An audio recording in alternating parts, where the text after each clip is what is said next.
আসসালামু আলাইকুম। ওয়ালাইকুম সালাম। ভালো আছেন? হ্যাঁ, আল্লাহ রাখছে ভালো। আপনি এই ছাগল কতগুলো আছে? এ, 25টা ছাগল আছে। 25টা। হুম। ও, এর আগে কি আরো ছিল?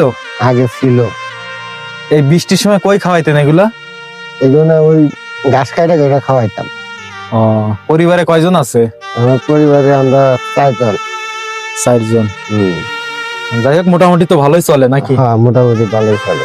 যাক, আলহামদুলিল্লাহ। এত সকালে আইছেন, এটাই তো মনে করেন বিশাল ব্যাপার। আপনি মুরব্বী মানুষ, হ্যাঁ, যেভাবে খাটতেছেন, ছেলে মেয়ে তো আপনার উপরে খুব খুশি।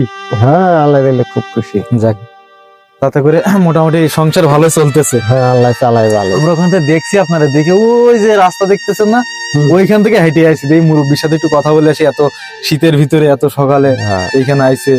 তো আমরা তো মাঝে মাঝে ভিডিও এদিক দিয়ে তৈরি করতে আসি, এই জন্য আপনার কাছে আসা। হুম। তো যাই হোক, আমাদের সাথে কথা বলতে অনেক ভালো লাগলো। আর এর আগে কি ছাগল টাগল মারা টারা গেছিল নাই?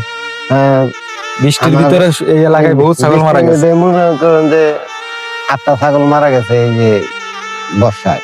ও আচ্ছা, মানে বাইর টাইর করতে পারেন নাই, খাওয়া দাওয়ার কষ্ট হয়ে গেছে। হ্যাঁ, যাই হোক, তাহলে সংসার মোটামুটি ভালোই চলে। হ্যাঁ, আল্লাহ চালাই ভালো। যাক, আলহামদুলিল্লাহ। আর আমাদের জন্য দোয়া করেন। আর আমার দর্শকরা একটু বলে দিন, তারা যেন আমাদের একটু সাপোর্ট করে, আপনাদের পাশে যেন এসে দাঁড়াইতে পারি।